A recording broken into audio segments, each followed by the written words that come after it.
Allahu Akbar, Allahu Akbar, Allah. Yang tidak akan ditolak oleh Allah Subhanahu wa Ta'ala. Yang pertama adalah da'watul madlumi, doa orang-orang yang teraniaya. Yang kedua adalah da'watul musafiri, doa orang yang bepergian.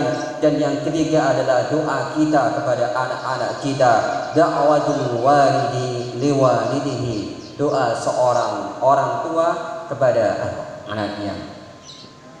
Kaum muslimin rahmati Allah Subhanahu wa Ta'ala. Yang ketiga, kelima adalah anak yang membahagiakan kedua orang tuanya dengan berbagai bakti dan doanya. Seorang anak yang sadar bahwasanya birrul walidainnya, kebaktiannya, doanya kepada kedua orang tuanya adalah kunci keridaan Allah dan Rasulnya kepadanya, adalah kunci keberkahan umur dan rizkinya, serta mendapatkan pahala orang-orang yang berjihad di jalan Allah Subhanahu wa Ta'ala.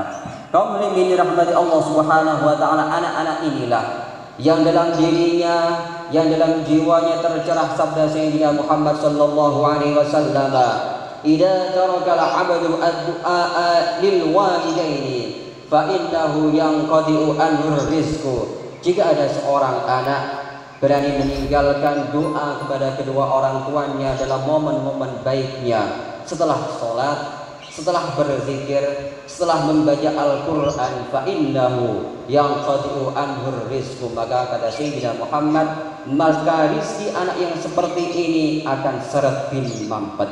Kaum muslimin rahmati Allah Subhanahu wa Ta'ala, jika kita tidak mendoakan orang tua saja, maka rizki kita akan seret. Maka bagaimana jika kita mampu, maka bagaimana jika kita sampai durhaka dan berani melawan kedua orang tua? Tentu saja maka ancamannya akan lebih parah lagi. Kaum muslimin yang dirahmati Allah Subhanahu wa Ta'ala, selanjutnya adalah suami yang membahagiakan istri anaknya dengan tanggung jawab, kepedulian dan kerendahan hati. Kaum muslimin yang dirahmati Allah Subhanahu wa Ta'ala, bekerja bagi seorang ayah adalah sebuah kewajiban. Kewajiban yang di hadapan Allah.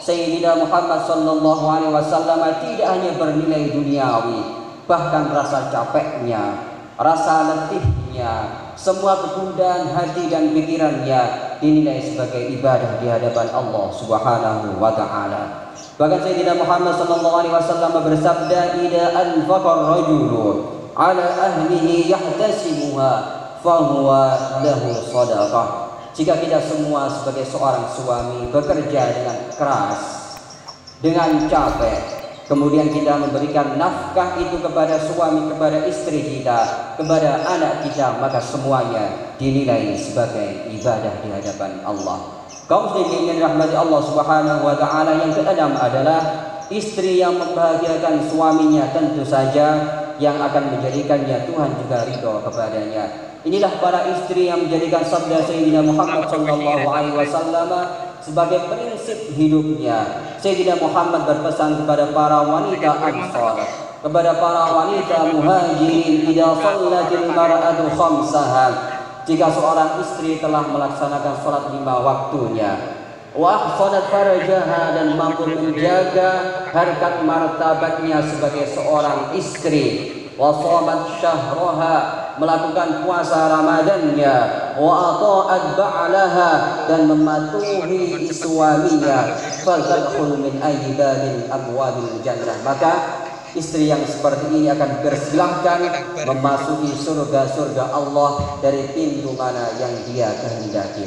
Kaum muslimin dirahmati Allah Subhanahu wa Ta'ala, yang terakhir adalah tetangga yang membahagiakan tetangganya, tentu saja dengan memberikan hak keselamatan, hak keamanan, dan hak kebahagiaan kepada tetangga yang ada di kanan kirinya, depan dan di belakangnya. Dalam konteks tetangga ini sampai-sampai Sayyidina Muhammad sallallahu alaihi wasallam berpesan kepada kita semua, hurmatul jari ka hurmati ummina. Kehormatan tetangga kita, keamanannya, keselamatannya, kebahagiaannya adalah sebagaimana kehormatan ibu kita. Man kana yu'minu billahi wal yawmil akhir falyukrim jarahu. Jika kita semua beriman kepada Allah, beriman kepada hari akhir, ayo kita muliakan tetangga-tetangga kita. Yang terakhir dan paling akhir, Wahai kaum muslimin muslimat yang dirahmati Allah Subhanahu wa taala, suatu saat Sayyidina Muhammad sallallahu alaihi wasallam ditanya oleh sahabatnya, "Wahai Rasul, kita punya tetangga yang luar biasa sholatnya, luar biasa ibadahnya, luar biasa sedekahnya, namun lidahnya sering mencaci maki kami, namun perbuatannya sering mencederai keamanan dan kebahagiaan kami. Bagaimana menurut Anda tetangga yang seperti ini?"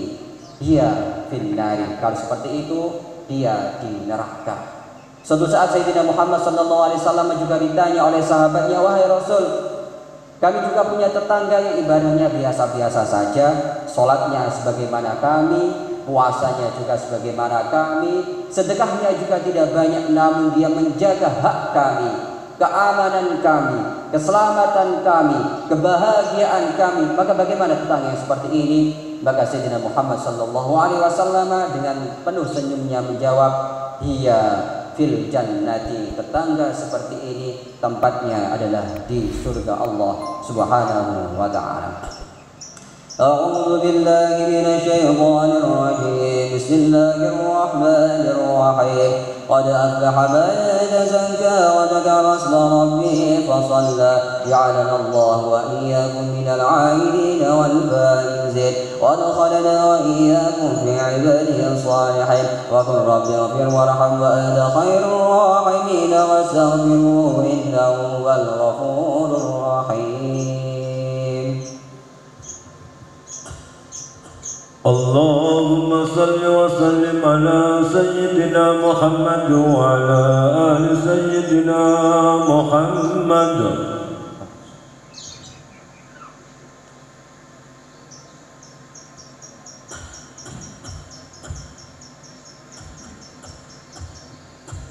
الله أكبر الله أكبر الله أكبر الله أكبر الله أكبر الله أكبر الله أكبر. الحمد لله حمدا كثيرا طيبا مباركا فيه كما يحب ربنا ويرضى. أشهد أن لا إله إلا الله وحده لا شريك له،